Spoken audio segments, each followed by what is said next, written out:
This is my first time sharing something like this, but I need to get it off my chest. My life went from a picture-perfect dream to a cold nightmare, and somehow, I came out the other side. It's not a story I'm proud of, but it's one you'll want to hear. Let me take you back to where it all started. It was an ordinary Wednesday evening. My wife, Sarah, was busy in the kitchen, humming her favorite tune, while our son, Ethan, worked on a school project in the dining room. I was unwinding on the couch after a long day at work. Nothing seemed out of place. If anything, life felt almost too perfect. But perfection is often a facade. Around 8:30 p.m., Sarah's phone buzzed. She froze mid-step, her usual calm demeanor shifting into something off. She quickly grabbed the phone and left the room, muttering something about checking on a friend. I wouldn't have thought much of it, except Ethan, who rarely paid attention to anything besides his Legos, blurted out, "Mom's been texting a lot lately." That comment stuck with me. Later that night, as Sarah slept beside me, I couldn't shake the feeling that something was wrong. I wasn't the type to invade someone's privacy, but curiosity, or maybe instinct, got the better of me. I unlocked her phone using the passcode I'd known for years. And there it was. A string of messages with someone saved as Mr. Williams. At first, I thought it was school-related. Mr. Williams was the principal at Ethan's school, a man I had always respected. But the texts weren't about grades or PTA meetings. They were about late-night rendezvous and how much she missed him. I felt a cold lump in my throat as I read further. The words, the emojis, everything screamed betrayal. I couldn't sleep that night. My mind raced with questions, doubts, and anger. Why him? Why now? And most importantly, how could she do this to us? The next morning, I acted as though nothing had changed. I kissed Ethan goodbye before dropping him off at school, forcing a smile when I saw Mr. Williams standing at the entrance. He waved at me, clueless to the storm brewing behind my eyes. That day, I made a decision. I wasn't going to confront Sarah right away. I needed time to think. To plan. I wasn't going to let this destroy me. Or my family. The following week was agonizing. Every interaction with Sarah felt like a performance, like we were actors in a play where only I knew the script. I started to notice things I'd ignored before. The way she always had an excuse to run errands after dinner, the sudden uptick in her wardrobe upgrades, and the faint, floral perfume I didn't recognize when she returned home. I couldn't confront her without proof. That's when I decided to dig deeper. I bought a small GPS tracker and discreetly slipped it into her car. It felt wrong, like I was the one breaking trust, but I needed to know the truth. The next few days were eerily normal. Sarah seemed happy, even affectionate, which only fueled my suspicions. Then, Friday rolled around. Sarah claimed she was meeting her friend Linda for coffee. I played along, casually asking her to pick up some things from the store afterward. As soon as she left, I pulled up the GPS app on my phone. My stomach dropped. She wasn't heading toward the coffee shop or the store. She was driving across town, straight to a suburban neighborhood I didn't recognize. I followed her. When I arrived, I parked a few houses down and watched as she knocked on the door. A familiar figure answered, Mr. Williams. He stepped outside, looked around briefly, and ushered her in. My chest tightened, and for a moment, I couldn't breathe. I didn't know what to do. Part of me wanted to burst in and demand answers, but I forced myself to stay calm. This wasn't the time for confrontation. I snapped a photo of Sarah entering the house and drove away, my hands trembling on the wheel. That evening, Sarah returned home cheerful and chatty, as though nothing had happened. The sheer audacity of it infuriated me. But I kept my cool, even joking with her as we put Ethan to bed. Inside, however, I was a storm waiting to break. The next day, I took the photo to a private investigator I'd found online. His name was Derek, and he seemed like the kind of guy who didn't ask too many questions. I handed him the picture and explained my situation. "I need everything you can find on these two," I said, my voice steady despite the turmoil inside me. "Leave no stone unturned." Derek nodded, his expression unreadable. "Give me a week." A week later, Derek called. His voice was calm, almost casual, as he said, "You're gonna want to sit down for this." I met him in his dingy office downtown, where he handed me a folder stuffed with photos, documents, and transcripts. As I flipped through the pages, my heart sank. Sarah and Mr. Williams had been seeing each other for months. They'd met under the guise of school events but quickly escalated to secret meetings, often during the time Sarah had told me she was with Linda. But that wasn't all. Derek had uncovered something far worse. Mr. Williams was no saint. He had a history, quietly swept under the rug by the school board, of inappropriate behavior with staff and even parents. He wasn't just betraying me, he was a predator hiding behind a polished exterior. I thanked Derek and left his office, my mind racing with possibilities. I could confront Sarah, expose Mr. Williams to the school board, or even file for divorce. But none of those options felt satisfying. They had both taken something from me, my trust, my family, my sense of control. I wasn't going to let them get away with it. That night, I sat in my garage, staring at the photo of Sarah entering Mr. Williams's house. I wasn't a violent man by nature, but something inside me had snapped. This wasn't just about revenge, it was about justice. And I was going to make sure they both paid for what they'd done. I spent the next few days carefully planning my move. This wasn't something I could do impulsively. I needed precision, timing, and patience.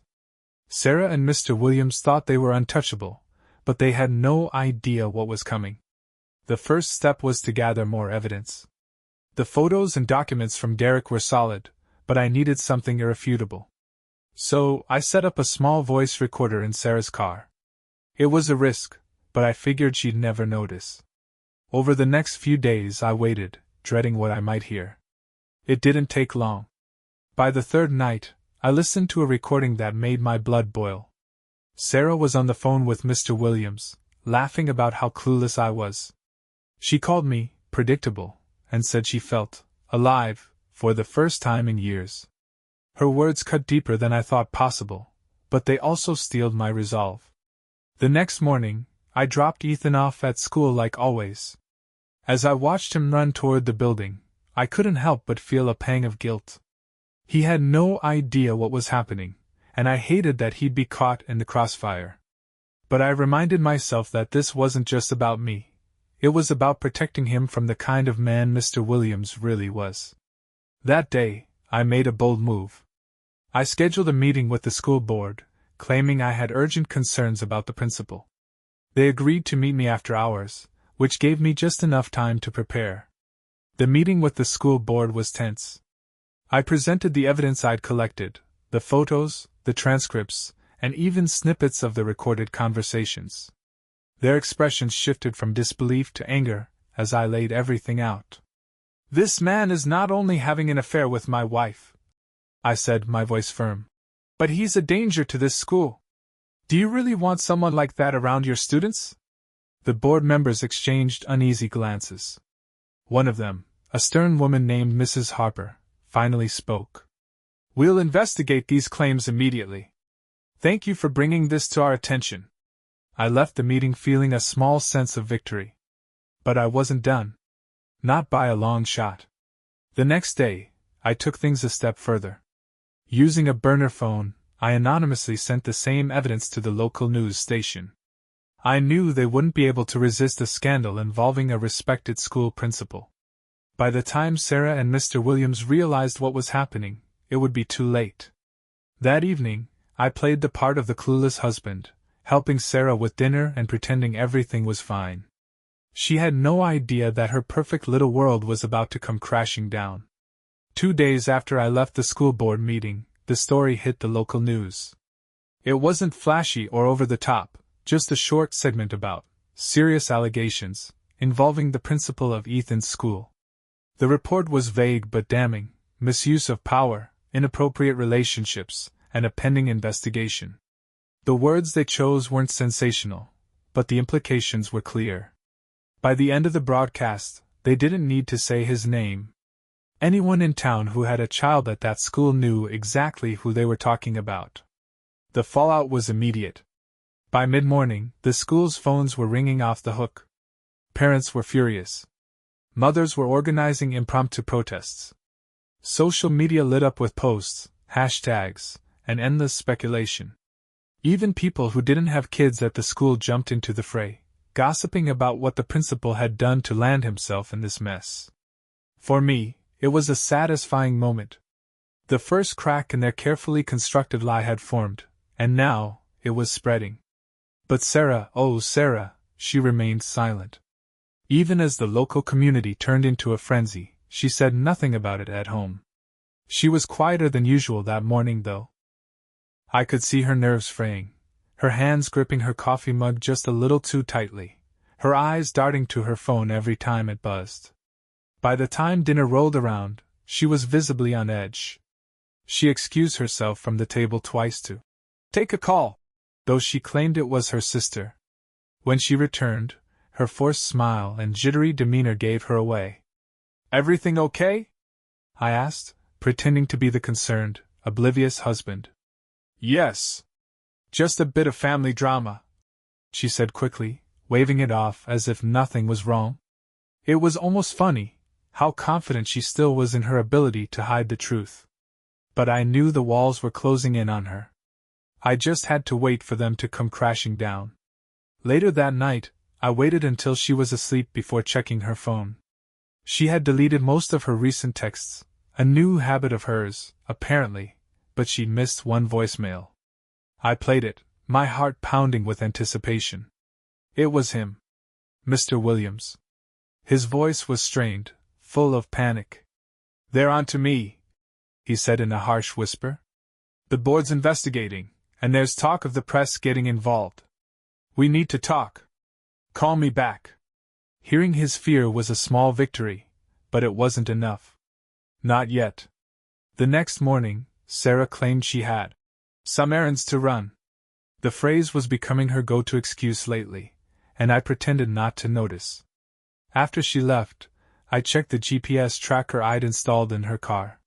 Sure enough, she wasn't heading toward the grocery store or the mall. She was driving back to his house. This time, I wasn't content to sit back and wait. I grabbed my keys and followed her, my mind racing the entire drive. This wasn't just about catching her in the act. It was about making them understand the depth of their betrayal. They thought they were untouchable, that their secret was safe. They had no idea what was coming. When I arrived, I parked a block away and watched as Sarah's car pulled into the driveway. She stepped out, her expression tense as she glanced around before walking to the front door. Mr. Williams opened it almost immediately, his face pale and anxious. They exchanged a few hurried words before she slipped inside. I sat there for a moment, gripping the steering wheel, my pulse pounding in my ears. This was it. The moment I'd been waiting for. But I wasn't going to let my emotions get the better of me. I needed to be calm, calculated. I stepped out of the car, walked up to the door, and knocked, loudly. There was a pause. Muffled voices came from inside, followed by hurried footsteps. Then, the door opened, and there he was. Mr. Williams. The man who had turned my life upside down. For a moment, he just stared at me, his face frozen in shock.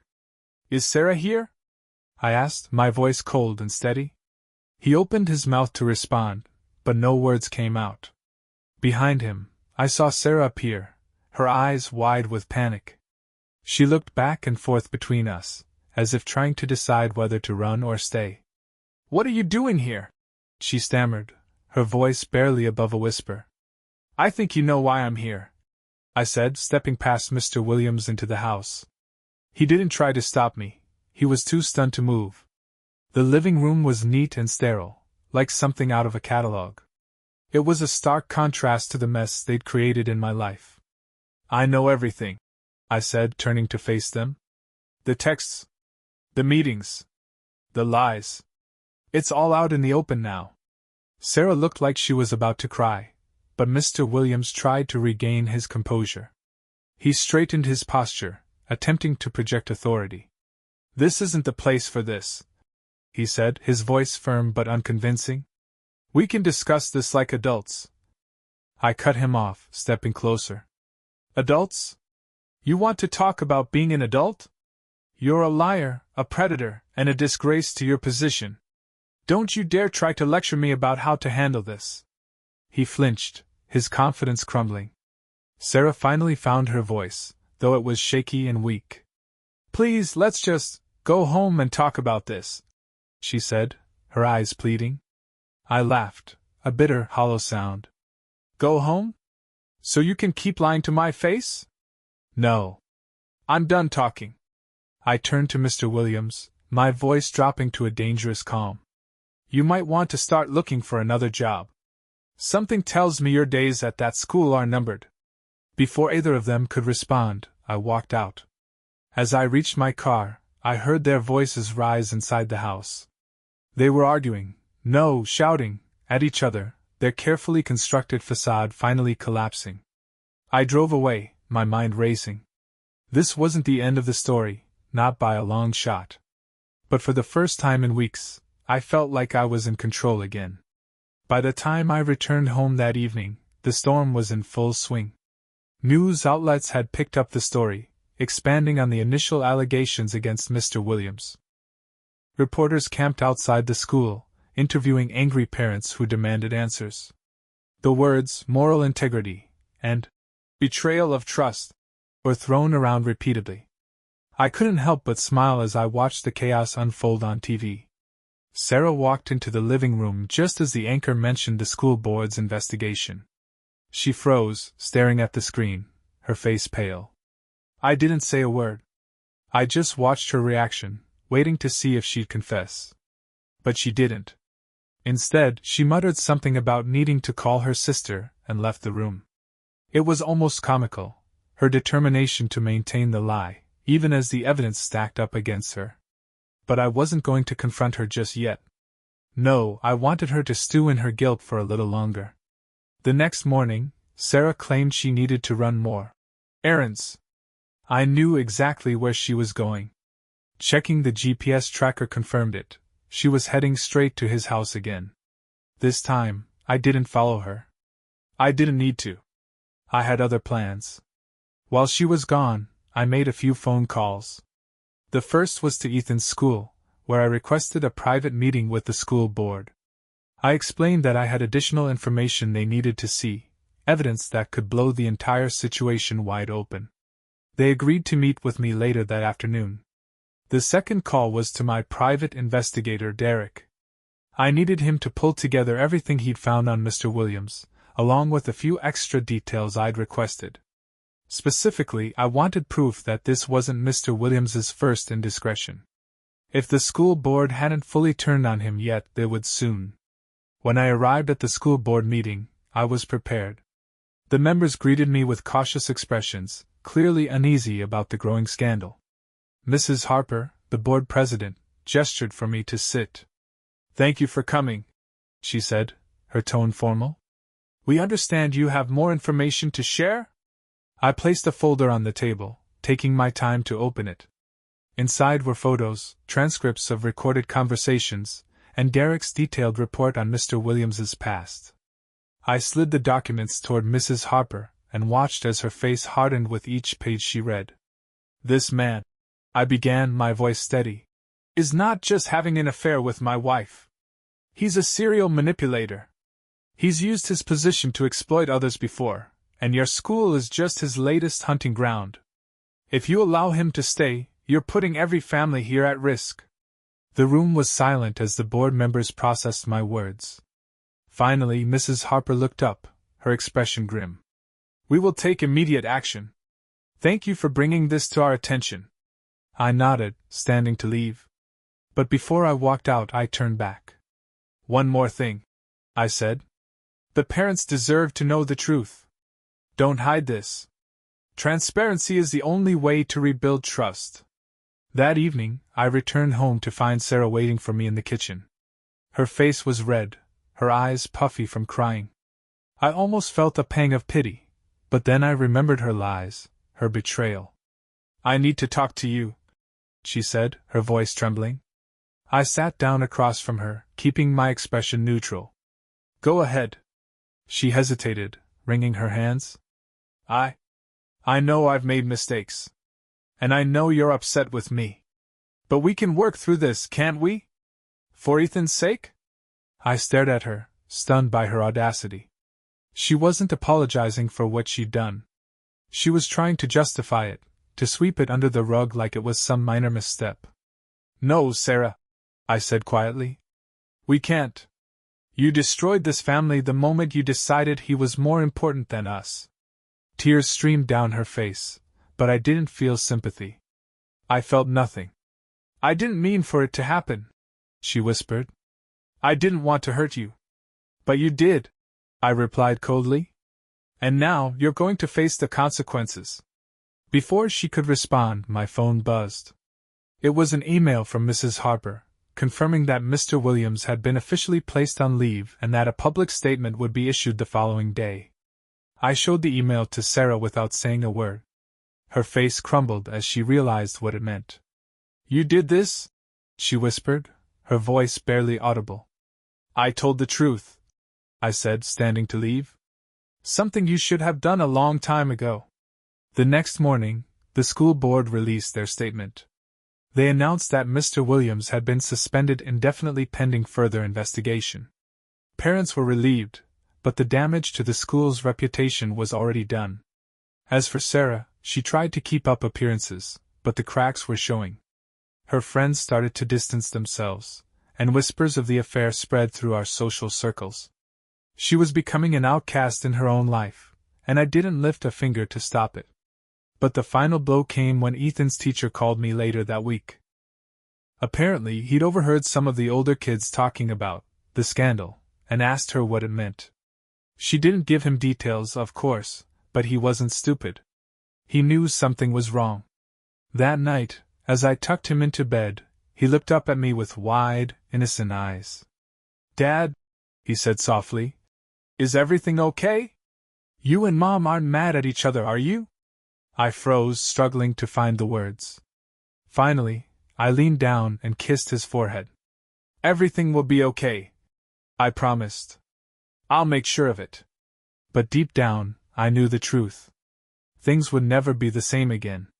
The morning after the school board statement, the local news ran the story on the front page.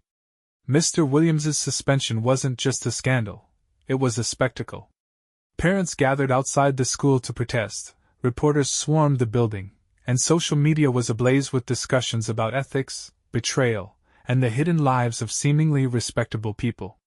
At home, Sarah was unraveling. She hadn't slept the night before. I could hear her pacing in the living room, her muffled sobs breaking the silence. By morning, she looked pale and exhausted, her usual confidence replaced by a fragile, almost desperate demeanor. But even then, she refused to talk about what was happening. When she finally spoke, it was over breakfast. I think we should take Ethan and go somewhere for a few days, she said, her voice trembling.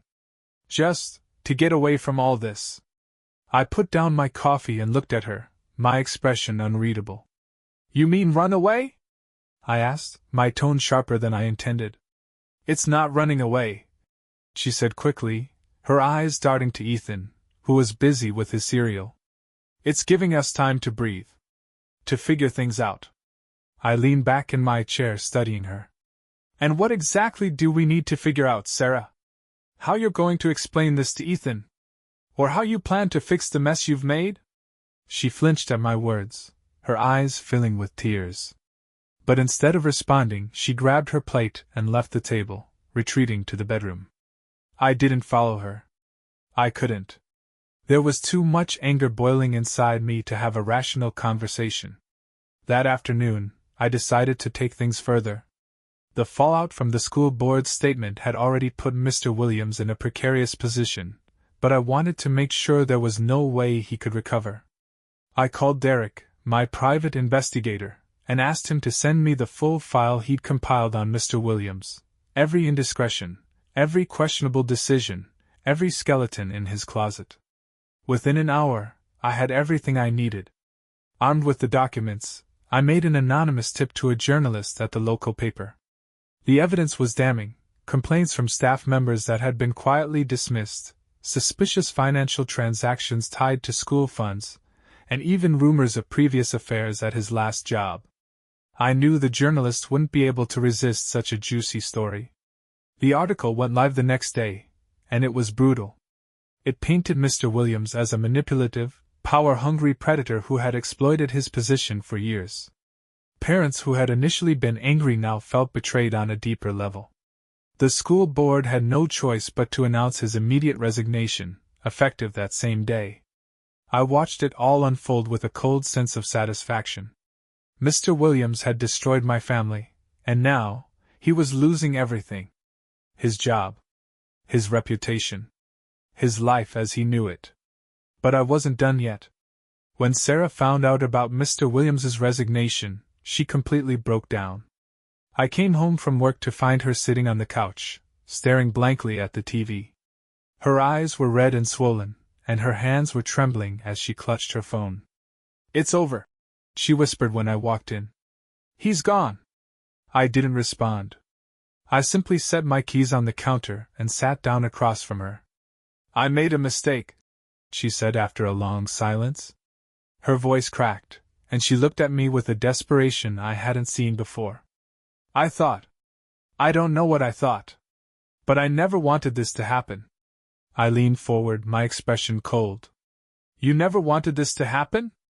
I repeated. "You lied to me. You betrayed our family. And now you're acting like the victim? I didn't mean to hurt you," she said, tears streaming down her face. "I was stupid and I—" "You weren't stupid, Sarah," I interrupted. "You were selfish. You put your own wants above everything else, above me, above Ethan, above the life we built together." She sobbed, burying her face in her hands. For a moment, I felt a flicker of pity. But it was quickly replaced by the memory of her laughing on the phone with Mr. Williams, calling me predictable, while they planned their next meeting. "Do you even understand what you've done to Ethan?" I continued, my voice rising. "He doesn't know the details yet, but he knows something's wrong. He's a kid, Sarah. He shouldn't have to deal with this." She nodded, her shoulders shaking with each sob. "I'll do whatever it takes to fix this," she said, her voice muffled. "Just tell me what to do." I stood, towering over her. "There's no fixing this," I said coldly. "You made your choice, and now you're going to live with the consequences." With that, I left the room, slamming the door behind me. Over the next week, the fallout continued. The story about Mr. Williams spread beyond our town, reaching regional news outlets and even catching the attention of national blogs. His resignation was just the beginning. Former staff members came forward with their own stories, painting a picture of a man who had spent years abusing his power and hiding behind a polished facade. As for Sarah, she became a shell of her former self. Her friends stopped calling, the neighbors avoided her, and even Ethan seemed distant. She tried to put on a brave face for him, but the cracks were obvious. Every time he asked her what was wrong, she gave him the same vague answer: "Mommy's just a little tired." But Ethan wasn't stupid. One night, as I tucked him into bed, he asked me point-blank, "Why is Mom always sad? Did I do something wrong?" My heart broke at his words. I knelt beside him, holding his small hand in mine. "This isn't your fault," I said firmly. "None of this is your fault. Mom and I are just dealing with some grown-up problems. But no matter what happens, we both love you more than anything." He nodded, his eyes wide and filled with trust. It was a moment of clarity for me, a reminder of why I was doing all of this. I wasn't just seeking revenge. I was protecting my son from a life built on lies. The days following Mr. Williams's resignation felt surreal. The man who had once seemed untouchable was now the town's most despised figure. Parents exchanged stories, each trying to outdo the last in their outrage. Meanwhile, Sarah became more withdrawn. She barely left the house, her once confident demeanor replaced by a haunting fragility. But I wasn't done yet. While Sarah spiraled into guilt and shame, I was focused on the next step. My revenge wasn't just about punishing Mr. Williams. It was about ensuring that neither he nor Sarah could rebuild their lives on the ruins of mine. I knew Mr. Williams would try to leave town quietly, avoiding further humiliation. But I also knew there was one thing he valued above all else: his spotless public image. So, I decided to destroy it completely. Using the burner phone, I contacted a reporter from a prominent regional news outlet. I told them I had inside information about the disgraced principal, details that hadn't yet been made public. They eagerly agreed to meet me. At the meeting, I handed over Derek's file, making sure to emphasize the most damning parts: his history of financial misconduct, inappropriate relationships, and the way the school board had covered for him in the past. The reporter's eyes lit up as they skimmed through the documents. This was more than just a scandal. It was a story that could launch a career. "When will this run?" I asked, my voice calm but firm. "Tomorrow morning," they replied, barely able to contain their excitement. That evening, I returned home to find Sarah sitting at the kitchen table, staring blankly at a glass of wine. She didn't even look up when I walked in. "I know what you've been doing," she said quietly, her voice hoarse. I stopped in my tracks, my heart skipping a beat. "What are you talking about?" She looked up, her eyes red from crying. "The calls. The files. The news stories. It's you, isn't it? You're the one behind all of this." For a moment, I considered denying it. But then I realized there was no point. She wasn't accusing me out of anger. She was pleading, desperate for some explanation that could make sense of the chaos around her. "Yes," I said simply, meeting her gaze. "It's me." Her face crumpled, and she let out a choked sob. "Why?" she whispered. "Why are you doing this?" "Why?" I repeated, my voice rising. "Because you destroyed everything, Sarah. Our marriage, our family, our life. You didn't just betray me, you betrayed Ethan." "And for what?" "A cheap thrill with a man who's nothing but a fraud." She shook her head, tears streaming down her face. "I never meant for it to go this far. I thought we could." "Fix it?" I interrupted. "You think this can be fixed? You think we can just pretend none of this happened and go back to the way things were?" Her silence was answer enough. The next morning, the article went live. It was brutal, far more damning than the initial reports. The headline alone was enough to make my stomach churn with grim satisfaction. "Disgraced principal faces allegations of misconduct, fraud, and exploitation." Within hours, the story was everywhere. Former colleagues and parents came forward with their own accusations, turning the scandal into a full-blown exposé. Mr. Williams's name was plastered across every news outlet in the region, his carefully curated reputation completely shattered. As expected, the fallout extended to Sarah. People quickly connected the dots, realizing she was one of the inappropriate relationships mentioned in the article.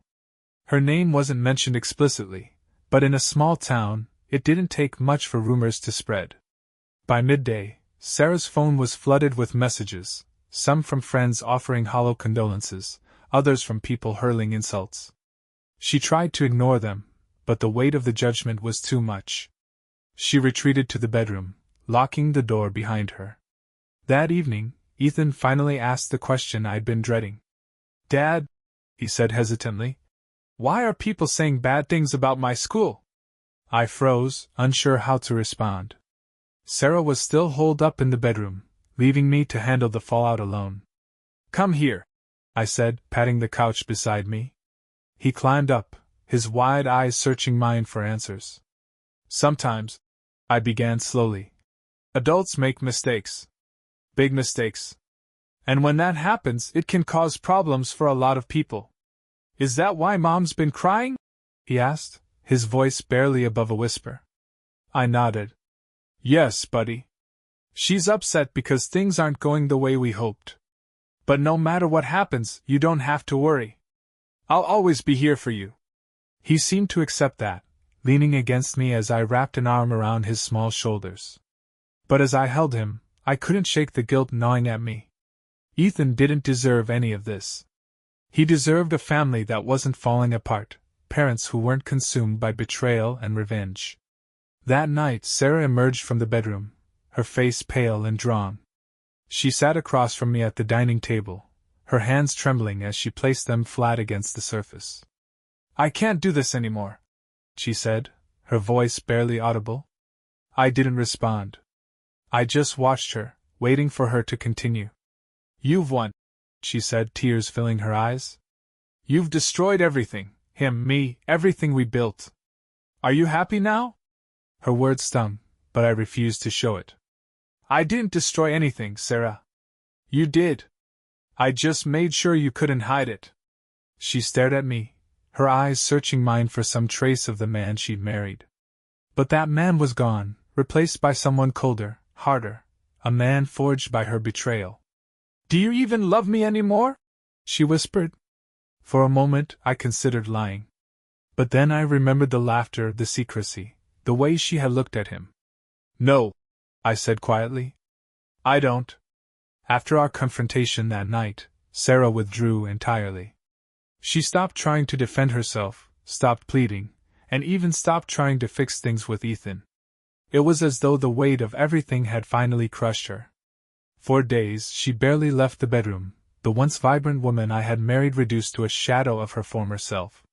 But I didn't waver. I had come this far, and there was no turning back. The last piece of my plan was already in motion. 1 week after the exposé on Mr. Williams, I filed for divorce. The papers were delivered to Sarah while she sat in the kitchen, staring blankly at her untouched breakfast. When she opened the envelope and saw what it was, she let out a soft, broken laugh. "Of course," she said, her voice hollow. "This was always where this was headed, wasn't it?" I didn't answer. There was nothing left to say. She signed the papers without argument, barely even glancing at the terms. I had made sure the settlement was fair. She would get enough to live on, but I retained full custody of Ethan. It was a condition I refused to negotiate. That night, after Ethan went to bed, Sarah approached me one last time. "Do you think he'll ever forgive me?" she asked, her voice trembling. I knew she wasn't talking about me. She was talking about Ethan, the son who adored her, who didn't yet understand the full extent of what had happened. "I don't know," I said honestly. "That's up to you." She nodded, tears streaming down her face, and walked away. I didn't follow her. I didn't have it in me to comfort her anymore. The following morning, Sarah packed her things and left. She didn't tell Ethan goodbye, leaving that task to me. I told him the truth, or at least a version of it, that Mom needed some time to herself, but she loved him very much. He cried, of course, but he didn't ask too many questions. Maybe he sensed that I wasn't ready to answer them. But even as Sarah disappeared from our lives, the repercussions of her actions lingered. The news about Mr. Williams continued to snowball. He tried to release a statement denying the more serious allegations, but it only fueled the fire. Former colleagues, parents, and even local officials came forward with their own damning stories. By the end of the month, he was completely disgraced, facing potential legal charges for misappropriation of school funds. And then, the ultimate irony, Sarah. She thought she could escape the scandal by leaving town, but the internet never forgets. Photos of her and Mr. Williams, taken by Derek during his surveillance, leaked online, sparking a fresh wave of outrage. Suddenly, Sarah wasn't just an unnamed figure in the scandal. She was the woman who had risked everything for a man who had destroyed so many lives. I should have felt vindicated. After all, I had orchestrated this entire chain of events. But instead I felt empty. Watching her unravel didn't bring me the satisfaction I thought it would. If anything, it just made the betrayal feel more real, more permanent. 3 months after Sarah left, I received a letter in the mail. It was from her. I almost didn't open it, but curiosity got the better of me. The letter was short, written in her messy, hurried handwriting. "I know I don't deserve forgiveness, but I want you to know I'm sorry. For everything. I've lost everything that mattered, and it's all my fault. I hope one day you and Ethan can find peace. Tell him I love him. Always. I read the letter twice, then folded it neatly and tucked it into a drawer. I didn't show it to Ethan. He didn't need to carry the weight of her guilt, not yet. Life after Sarah wasn't easy, but it was better. Ethan and I found a new rhythm, one that didn't involve constant lies or betrayal. I threw myself into being the best father I could, making sure he felt loved and secure despite everything that had happened. As for Mr. Williams, his story ended predictably. He lost his home, his career, and his reputation. Last I heard, he was working a menial job in another state, trying to stay out of the spotlight. He would never again have the power to hurt others the way he had hurt my family. Sarah. I don't know where she ended up. Occasionally, I'd hear rumors. Someone saw her in another city, working a dead-end job, looking lost and broken. But I didn't seek her out. She had made her choices, and I had made mine. Months later, as I was going through some old files, I found something that stopped me cold.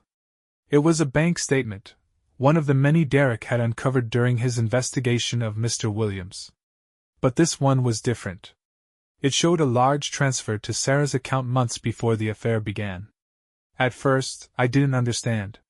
Why would Mr. Williams be sending Sarah money before their relationship started? But then it clicked. This wasn't just an affair. It was a transaction. The realization hit me like a punch to the gut. Sarah hadn't just been unfaithful, she had been complicit in something far darker. Maybe it was blackmail. Maybe it was a bribe. Either way, she had knowingly allowed herself to be part of his web of lies long before the affair began. For a moment, I felt the anger return, burning hotter than ever. But then, as I stared at the statement, the anger faded, replaced by something colder, emptier. Pity. Sarah wasn't just a cheater. She was a broken, desperate person who had made one terrible choice after another. And now, she had to live with the consequences. Looking back, I don't regret what I did. I protected my son. I exposed the truth. And I ensured that the people who betrayed me faced justice. But revenge isn't as satisfying as you might think. It doesn't heal the wounds or erase the pain. All it does is level the playing field, leaving you to pick up the pieces of what's left. And so, that's what I'm doing. Picking up the pieces. For Ethan. For myself. Because in the end, that's all we can do. Move forward. One step at a time. If you want more stories like this, don't forget to like, comment, and subscribe.